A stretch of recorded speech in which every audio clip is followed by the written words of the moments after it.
उन्नत भारत अभियान के मूक्स पाठ्यक्रम सामुदायिक जुड़ाव एवं सामाजिक उत्तरदायित्व की प्रथम इकाई सामुदायिक जुड़ाव के प्रथम व्याख्यान सामुदायिक जुड़ाव की संकल्पना, नैतिकता और सामुदायिक जुड़ाव का वर्णक्रम में उपस्थित सभी शिक्षार्थियों का स्वागत है।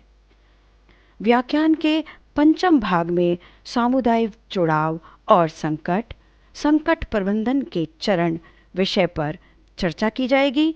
इससे पूर्व हमने सामुदायिक विकास की उत्पत्ति विषय की चर्चा की। कहा जाता है कि जब नागरिक विचार विमर्श, चर्चा, निर्णय लेने या उन पहलों या कार्यक्रमों के निष्पादन में सक्रिय रूप से भाग लेते हैं जो उन्हें प्रभावित करते हैं, तो उन्हें संलग्न कहा जाता है। संलग्न से जुड़ा हुआ। सामुदायिक जुड़ाव मुद्दों की दृश्यता और समझ को बढ़ाता है और समुदायों को उनके जीवन, उनके कस्बों, शहरों और पड़ोस को प्रभावित करने वाले निर्णयों पर अपनी बात कहने का अधिकार देता है। सामुदायिक विकास के लिए सहभागिता अनिवार्य है। सामुदायिक जुड़ाव और संकट संचार। सबसे ज्यादा समुदाय के जुड़ाव को हम संकट की स्थितियों में देखते हैं, इसलिए संकट संचार पर हम यहाँ बात कर रहे हैं। सामुदायिक जुड़ाव और संकट, क्योंकि सामुदायिक जुड़ाव के साथ ही किसी भी संकट से पार पाया जा सकता है, इसीलिए संकट पर बात करना अनिवार्य है, उसके संदर्भ में सोचना अनिवार्य है। संकट संचार को मोटे तौर पर परिभाषित किया जा सकता है। संकट के समय संग्रह, प्रसंस्करण और प्रसार के रूप में संकट की स्थिति से निपटने के लिए आवश्यक जानकारी। संकट पूर्व जो जानकारी है वो किस प्रकार है? संकट के जोखिमों की निगरानी करें, संभावित संकटों को प्रबंधित करने के तरीके के बारे में निर्णय लें। तीसरा, शामिल होने वाले लोगों को प्रशिक्षित करें। इस प्रकार संकट की परिभाषा प्राकृतिक अथवा मानवीय क्रियाकलापों से उत्पन्न होने वाली एक आपात स्थिति है जिससे मानव जीवन और संपत्ति को खतरा उत्पन्न होता है अथवा जिससे सामान्य जीवन में बड़े पैमाने पर बाधा उत्पन्न होती है। संकट की विभिन्न श्रेणियां। संकट को निम्नलिखित श्रेणियों में वर्गीकृत किया जा सकता है। प्रकृति द्वारा उत्पन्न संकट। दूसरा, पर्यावरणीय ह्रास और पारिस्थितिकीय संतुलन में गड़बड़ी द्वारा उत्पन्न संकट। तीसरा, दुर्घटनाओं द्वारा उत्पन्न संकट। इन्हें आगे औद्योगिक, न्यूक्लियर घटनाओं और अग्नि संबद्ध दुर्घटनाओं में वर्गीकृत किया जा सकता है। चौथा, जैविक क्रियाकलापों से उत्पन्न संकट, लोक स्वास्थ्य संकट, महामारियां आदि।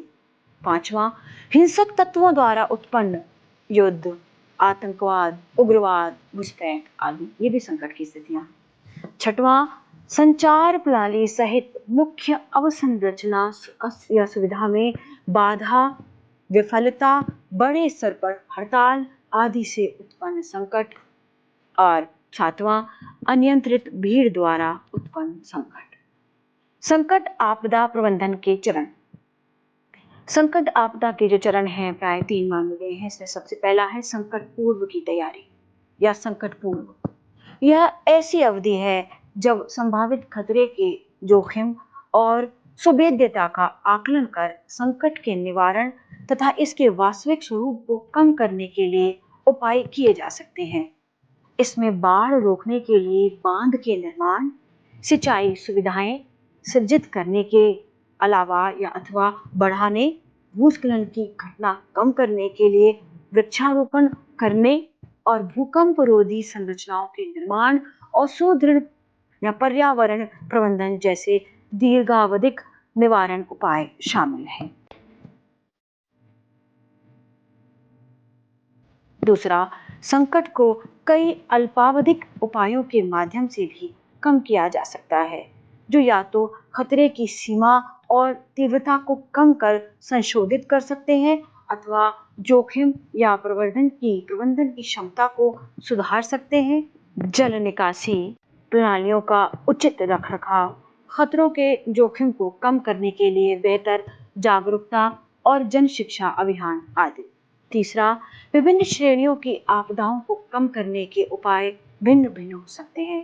परंतु इस बात पर बल दिए जाने की आवश्यकता है कि विभिन्न उपायों के साथ प्राथमिकता और उसका महत्व रेखांकित किया जाए।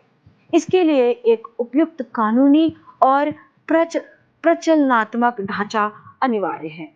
संकट के दौरान आपातकालीन प्रत्युत्तर।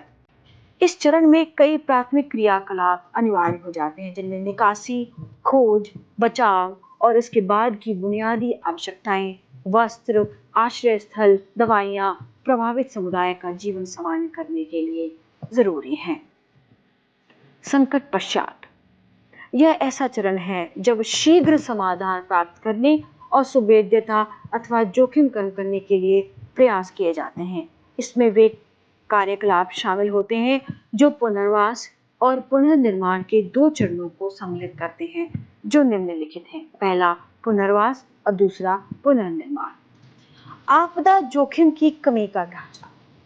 ये किन किन बातों से निर्मित होता है, ये जानना आवश्यक है। जोखिम प्रबंधन के लिए नीति बनाई जाए। दूसरा, खतरा विश्लेषण और असुरक्षा जनित जोखिम का आकलन किया जाए। तीसरा, जोखिम के प्रति जागरूकता और जोखिम कम करने के लिए योजनाएं तैयार की जाएं, योजनाओं का क्रियान्वयन किया जाए, शीघ्र चेतावनी प्रणालियां और ज्ञान का प्रयोग किया जाए। जो भी ज्ञान आपको त्वरित आपको कार्य करने के लिए प्रेरित करता है। प्रबंधन या संकट प्रबंधन के तत्व। संकट प्रबंधन के 3 तत्व मुख्य रूप से माने जाते हैं, जिससे कि पहला तो है कि जिससे जोखिम में कमी हो, शीघ्र प्रत्युत्तर प्राप्त करना और जो भी घटनाएं घटी है उसके आधार पर आगे उसमें सुधार करना। तो जोखिम की कमी के अंतर्गत हम क्या-क्या बातों का, किन-किन बातों का ध्यान रखते हैं। पहला है कानूनी और संस्थागत ढांचा सृजित करना। दूसरा, खतरा और असुरक्षा का विश्लेषण करना। तीसरा, जोखिम प्रबंधन के लिए योजना बनाना। और उसके बाद समुदाय और सरकारी एजेंसियों की क्षमता का निर्माण करना। उसके बाद जोखिम प्रबंधन की तकनीकी को अपनाना, पूर्व चेतावनी प्रणालियां स्थापित करना, जोखिम प्रबंधन में वित्तीय संसाधनों का प्रयोग करना। शीघ्र प्रत्युत्तर, प्रेरणा कार्यतंत्र, जिसको हम ट्रिगर मैकेनिज्म भी कहते हैं, अर्थात जैसे कि तुरंत प्रेरणा देना और उसके अनुरूप कार्य करना। और SOP का प्रयोग, तत्काल बचाव और राहत देना जहां संकट की स्थिति है। समुदाय और स्वैच्छिक संगठनों, स्थानीय निकायों और सरकारी समन्वय की भूमिकाओं का समन्वय करना। प्रभावी सूचना प्रचार की स्थापना करना, अनुवीक्षण और मूल्यांकन करना। अब इसमें सुधार, जब संकट की स्थिति से आप उबर जाते हैं तो उसमें बहुत सारी योजनाओं में भी सुधार करते हैं, जिसको हम कहते हैं पहला योजनाबद्ध सुधार। अधिक सतत आजीविका से पुनर्वास। पुनर्वास के उपयोग में जोखिम कम करने की विशेषताओं का एकीकरण, अनुवीक्षण, लेखा परीक्षा और मूल्यांकन। अब ये सभी नीतियां, ये संकट के समय में हम संकट पूर्व, संकट पश्चात किस प्रकार करें, इससे एक समुदाय और उभर कर सामने आता है और एक समुदाय की भावना और भी अधिक बलवती हो जाती है। व्याख्यान के 5वें भाग में हमने सामुदायिक जुड़ाव और संकट प्रबंधन के चरण विषय पर विचार किया।